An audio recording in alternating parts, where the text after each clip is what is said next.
ఆంధ్రప్రదేశ్లో కూటమి ప్రభుత్వం గెలిచి సంవత్సరమైన సందర్భంగా వైఎస్ఆర్ కాంగ్రెస్ పార్టీ రాష్ట్ర వ్యాప్తంగా చేపట్టిన వెన్నుపోటు కార్యక్రమం విజయవంతంగా మైదుకూరులో నిర్వహించారు.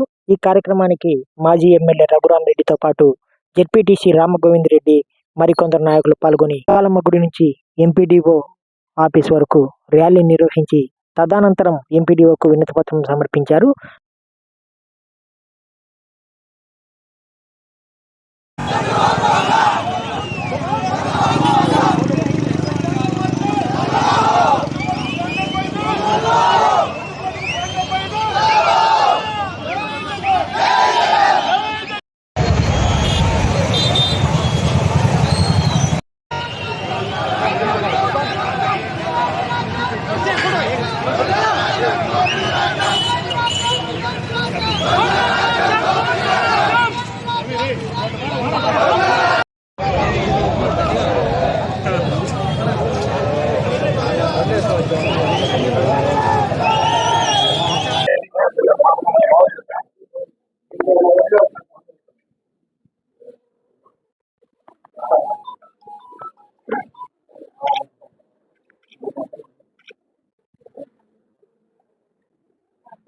ఆంధ్రప్రదేశ్ రాష్ట్రానికి జూన్ 4వ తారీఖున ఒక దుర్దినం. 2024 జూన్ 4వ తారీఖున ఎన్నికల కౌంటింగ్ ఫలితాలు రావడం జరిగింది. మరి ఖచ్చితంగా ఈనాటికి ఒక సంవత్సరం పూర్తయింది. ఈ సంవత్సర కాలంలో జరిగినటువంటి వెన్నుపోటు, అఘాయిత్యాలు, అకృత్యాలు చెప్పాల్సినంత రెట్టిపోయిపోయినాయి. మరి ముఖ్యంగా నేను మనవి చేస్తున్నా ఒకటే, ఈరోజు మేము తిరుగుతున్న పల్లెలకు చేస్తున్నాం. ప్రజలంతా ఏమంటున్నారంటే, ఆయన వాళ్ళ మామకే వెన్నుపోటు పడుకున్నాము, మా అందరికీ వెన్నుపోటు పొడిచాడు ఆయన అని చెప్పేసి అంటున్నారు.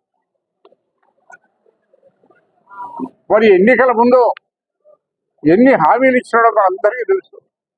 అదో మేనిఫెస్టో కూడా ఇచ్చారు, దాంట్లో ఉన్నాయి. అది అఫీషియల్ మేనిఫెస్టో రిలీజ్ చేసి మేము అమ్మఒడి ఇస్తా ఉంటే క్రమము తప్పకుండా ప్రతి సంవత్సరము ఒక తల్లికి కుటుంబానికి ఎంతమంది పిల్లలు ఉన్నా కానీ కూడా అమ్మఒడి కింద 15,000 రూపాయలు వేసామా లేదా ప్రజలందరికీ తెలుసు. మరి ఇదే చంద్రబాబు నాయుడు ఎన్నికల ముందు ఏం చెప్పాడు? ఇంట్లో ఎంతమంది పిల్లలు స్కూల్కి వెళ్ళే పిల్లలు ఉన్నారో వారందరికీ ప్రతి ఒక్కరికి 15,000 రూపాయలు వేస్తాం. వేశాడా? సంవత్సరం పూర్తి అయిపోయింది, ఈ రోజుకి ఏం లేదు. మరి తల్లికి వందనమని మరి తల్లులకు పగరవాలు పెట్టిన ముఖ్యమంత్రి ఎవరు అంటే చంద్రబాబు నాయుడు.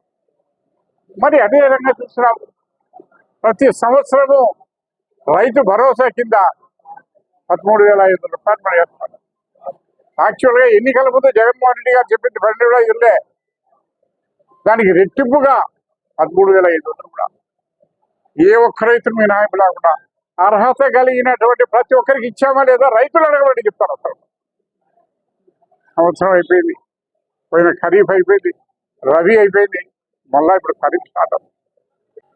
ఏ ఒక్క రైతుకైనా ఒక్క రూపాయి ప్రభుత్వ పరంగా అందింది అని చెప్పేసి అడుగుతున్నా. ఇదే చంద్రబాబు నాయుడు అడుగుతున్నా, రైతులకు ఒక్క రూపాయి ఆశ. 18 సంవత్సరాలు నిండే వాళ్ళందరికీ కూడా 1,500 రూపాయలు నెలలా ఇస్తామన్నాడు. 12 నెలలు గడిచిపోయింది, ఈ రోజుకి ఎవరికే కానీ ఒక్క రూపాయి కూడా ఇది లేదు. మరి అదే రకంగా చెప్పాడు, ఎన్నికలు అయిపోయిన తర్వాత జూన్లో అయిపోయింది, జూన్ 12 ప్రమాణ స్వీకారం చేశాడు.